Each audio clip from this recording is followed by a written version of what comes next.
भोलेनाथ की असीम कृपा बरसती है श्रावण मास में और सावन की एकादशी तो भोलेनाथ और श्रीहरि दोनों की कृपा पाने के लिए परम फलदायी मानी जाती है। तो आप भी इस दिव्य तिथि का लाभ उठाइए और चलिए अब आपको दर्शन करवाते हैं भोलेनाथ के दिव्य स्वरूप के।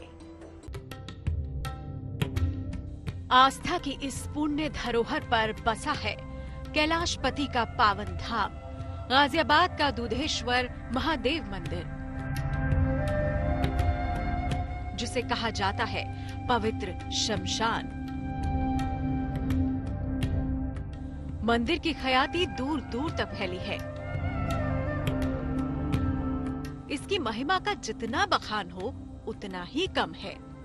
जो एक बार महादेव के इस धाम में आ गया, समझो उसके सारे दुख भस्म हो गए।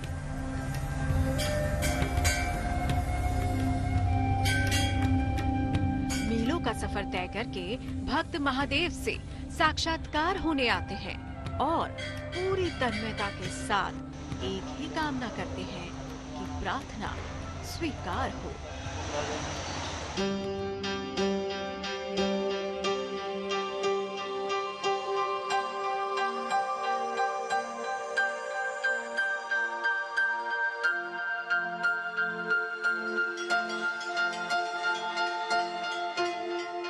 शिव का ये वो दिव्य धाम है जिसका पुराणों में भी वर्णन है। यही वो पावन स्थान है जहां रावण और उसके पिता ने महादेव की तपस्या की थी। आस्था के पौराणिक मंदिर से जुड़ी कई कथाएं और चमत्कारों की कहानियां हैं, जिनके बारे में जितना जानेंगे उतना ही हैरत में पड़ जाएंगे। जमीन से 3.5 फीट नीचे स्थापित है दूधेश्वर महादेव, जिनकी एक झलक पाकर भक्त निहाल हो जाते हैं। कोई दूध से तो कोई फूलों से दूधेश्वर महादेव का अभिषेक करता है, या यूं कहें कि ये भक्तों की अटूट आस्था का अभिषेक है। ये एक तरह से देखिए कि हिरणागर्भ जो है ज्योतिर्लिंग के रूप में उप ज्योतिर्लिंग, काशी विश्वनाथ का उप ज्योतिर्लिंग हिरणागर्भ, मतलब ये धरती के अंदर है। और एक जैसा गाय का थन होता है, गाय के थन के अंदर में वो शिवलिंग रखा हुआ है। तो इसका अष्टकमल के ऊपर इसका जलेरी जो बना हुआ अष्टकमल जैसा है, तो उसके अंदर में जो है वो शिवलिंग को इसके अंदर नीचे रखा हुआ है। और ये जमीन के अंदर में 3.5 फुट था। तो अब शिवलिंग तो वहीं के वहीं है, परंतु मंदिर का तो कुछ जीवन उद्धार होने के समय में थोड़ा सा जो है वो जलेरी को थोड़ा नीचे लेके गए हैं। तो अभी भी एकदम उसके अंदर गड्ढे के अंदर में वो एकदम अंदर गहराई में है, हरण्य गर्भ में जमीन के अंदर में शिवलिंग है।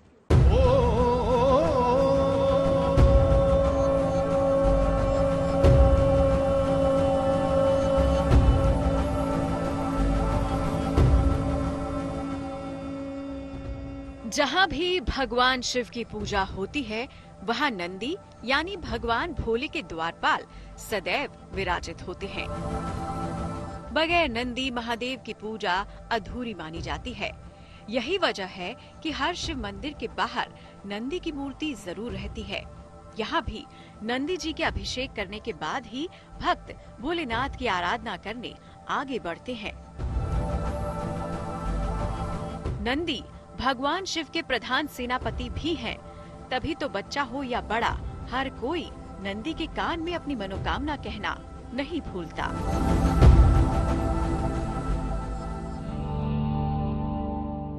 गाजियाबाद का प्रख्यात दूधेश्वर मंदिर अपने आप में इतिहास के कई पहलू समेटे है। पुराणों में हरनंदी नदी के किनारे हिरण्यगर्भ ज्योतिर्लिंग का वर्णन मिलता है। हरनंदी यानी ब्रह्मा जी की पुत्री, जिसे अब आप हिंडन के नाम से जानते हैं। उसी नदी के किनारे रावण के पिता ने भगवान शिव को प्रसन्न करने के लिए घोर तप किया। क्या है इस मंदिर से जुड़ी पौराणिक मान्यता और कैसे महादेव यहाँ कहलाने लगे दूधेश्वर महादेव? प्राचीन काल में बोलते हैं कि रावण के जो पिता थे विश्वश्रवा, वो ऋषि जो थे विश्वश्रवा, उन्होंने इस शिवलिंग को स्थापना किया। स्थापना करने के बाद में या कालांतर में मान लीजिए कि वो टीला बन गया।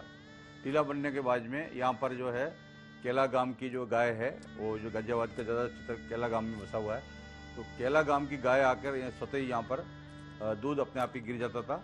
तो लोगों ने खुदाई किया तो ये शिवलिंग निकला, तो दूध से प्रसन्न होने वाला ईश्वर दुधेश्वर, ऐसा ही इस तरह इतिहास का इसका नाम पड़ा। गायों के दूध से अभिसिंचित होने के कारण ये दूधेश्वर या दुग्धेश्वर महादेव कहलाए।